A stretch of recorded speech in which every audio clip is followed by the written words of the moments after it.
Hey guys, it's Shantae's Way here today, and today I'm filming in my bathroom because it's super dark outside, and yeah, this is the only good lighting that I could get at this time of the day. Today I just wanted to quickly come to you guys to give you some really quick and easy tips on how to maintain the length that you get once you actually get your length. I already have a lot of videos on my channel on how to grow out your hair and how to achieve length, but I actually found that I didn't have a lot of videos on how to actually maintain that length once you get it. So what happens is a lot of people end up getting length, but they cannot retain it, or they'll reach a certain length and just stay there. The hair won't continue to grow. And if you're anything like me, I used to have hair that would just be stunted, so it would just stay at the length that it was and it wouldn't really grow any longer, nor would it get any shorter. It would just kind of stay at the length that it was at. Just wanted to share a couple things with you guys to let you know what I think about maintaining length. So it's pretty obvious that you want to eliminate a lot of chemicals and stop putting damaging products into your hair. First thing you want to do is to make sure that you have a really good shampoo. I follow the Curly Girl method, so I don't shampoo all the time. I usually only shampoo once a month, but when I do shampoo, I always make sure that it's a really good shampoo and that it is very moisturizing to my hair. A lot of shampoos dry out your hair, and dry hair leads to breakage, so you want to make sure that you're not using a damaging shampoo, because that can actually stunt the growth of your hair and cause your hair to break rather than to grow. I'll put some recommended shampoos down in the description box for you guys. Next thing I recommend is the pre-poo. I like to pre-poo a lot on my daughter's hair. I love to use coconut oil, but I feel like that you should probably find the oil that works best for you. Coconut oil prevents damage, and it also helps to bring protein to your hair. Coconut oil also prevents the hair from getting stripped from the shampoo, hence the name pre-poo. So you put it on before you shampoo. So that's why I like to put it on my hair, and also put it on my daughter's hair. I don't pre-poo all the time, but every single time I wash my daughter's hair, I always pre-poo her hair. It helps a lot with maintaining the length of your hair. Next practice that you should probably put into your routine if you want to always maintain your length and also keep your hair to grow is deep conditioning. Deep conditioning helps so much with hair growth, and amongst all the other things that it helps with, hair growth is another thing that deep conditioning is known for. So keep in mind that some people like to heat up their deep conditioner, but I don't recommend that you put it in the microwave, because I feel that anything that you put in the microwave essentially it's just not the same to me. But that's just my personal opinion. I like to just put my deep conditioner on and then put like a shower cap on and leave it on while I'm in the shower or something like that, so that the heat from the shower can naturally loosen up the deep conditioner in your hair and allow it to penetrate into your scalp and all that stuff. So I don't believe in putting things into the microwave and then putting it on your hair. But like I said, that is all an opinion thing, and you can decide whether or not you want to heat up your deep conditioner or not. Next thing you want to do is make sure that you're not using towels on your hair. You will find a lot that people with curly hair use like microfiber towels, but if you don't have a microfiber towel, then you don't have to like beat yourself up about it. You can actually go and use an old t-shirt. I use an old t-shirt to this day. I do have a microfiber towel that I use sometimes, but it's not a must. Just make sure that you're not using like a towel, because that can actually break your hair, and you know, towels are really rough on your hair. So just make sure that you're using a cotton t-shirt or a microfiber towel. Next thing I wanted to let you guys know is to make sure that you're using oils on your hair. Oils help a lot with keeping your hair tangle free, helping you to manipulate your hair a lot easier, and just overall helping the hair health. So it is really, really good to use a good oil on your hair. I personally like jojoba oil, coconut oil, grapeseed oil.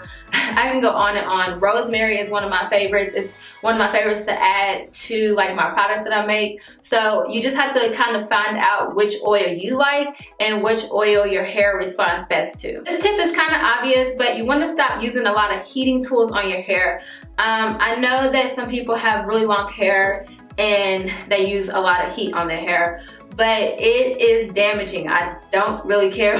No one can kind of like persuade me that that's not damaging, because I know that it is. Using heating tools on your hair all the time is damaging. If you do use heating tools on your hair a lot, then you just want to make sure that you're deep conditioning your hair and just trying to keep your hair alive the best way you can. But once you get your hair curly, it always tells you if your hair is damaged, because you'll have like those straight ends, or you'll have like super loose curls. So Even if you have really long straight hair, once it's curly, it all comes out. Make sure that you are minimizing the amount of heat that you use on your hair. Doesn't mean that you don't have to use heat at all. It just means that you don't want to use it all the time. Another tip is to make sure that you're keeping your hair tangle free. If you always have super tangled hair, then your hair is all matted and stuff. It's a hot mess. It's a hot mess for you. It's a hot mess for your hair. And it's so easy to break in that state. Another tip is to use hair ties that don't have like the little metal piece on them. Sometimes I get hair ties and they have like the little metal piece on them, but I find that those break your hair a lot. They pull out your hair and snag your hair. So make sure that you get a hair tie that does not have the metal little metal thing in the middle, if you know what I'm talking about. Don't use those on your natural hair because those can pull your hair a lot. Another quick tip is before you detangle your hair, keep your nails kind of clipped and nice and, you know, shaped up, because when you're detangling your hair, your nails get really soft just from all the product and oils and stuff like that. So if you have like chipped nails or like jagged nails, then it's gonna be really hard to detangle your hair because your nails are gonna be ripping out your hair as you're detangling. So a quick tip is to make sure that your nails are nice and filed. Another tip is to incorporate protein somewhere into your regimen, whether you do it weekly or every month. I personally recommend every month. I honestly just do them when I feel that I need it in my hair. I don't really follow a strict schedule. If your hair is prone to breakage a lot, then you do want to incorporate it into your regimen a lot more. Like I did protein treatments a lot more back when I was damaged. Next tip is to trim away your dead ends, split ends. Yeah, just trim them away because they can trigger up to your healthy hair, take away from the healthy hair, and just make your hair look a hot mess. I personally recommend trimming them every time on a needed basis. Some people recommend that you do it on a schedule base. Next tip is to massage your scalp. At least, I personally massage my scalp in between wash days. I massage it on wash days. I'm always like massaging my scalp, but that's just because I'm kind of addicted to it. I don't know. But you can decide if you want to do it on wash day, or you know, you can find your schedule, and it really does help with retaining length. So, and one thing that you can put on your hands while you're doing a scalp massage is Jamaican black castor oil. When using Jamaican black castor oil, just make sure that you're using a very high quality oil, because for the longest I was using a Jamaican black castor oil that wasn't that great on the quality. I mean, it was okay, but it was super diluted. This is by Rooted Treasure. As you guys can see, I've been using a lot. The tag is not even on there anymore, but yeah, this is by Rooted Treasure and it's super thick. I'm going to show you guys. You do want to make sure that you are using that on your hair, and what I like to do is just put it on my ends sometimes, and I also like to do put it on the paddles of my hand and like do a scalp massage. Another tip is to make sure that you are sleeping on a satin pillowcase, or that you are wearing like a satin bonnet or a satin scarf to bed every night, because if you're sleeping on a cotton pillowcase, then your hair is actually getting pulled while you're asleep. You don't even know it's getting pulled, but it is.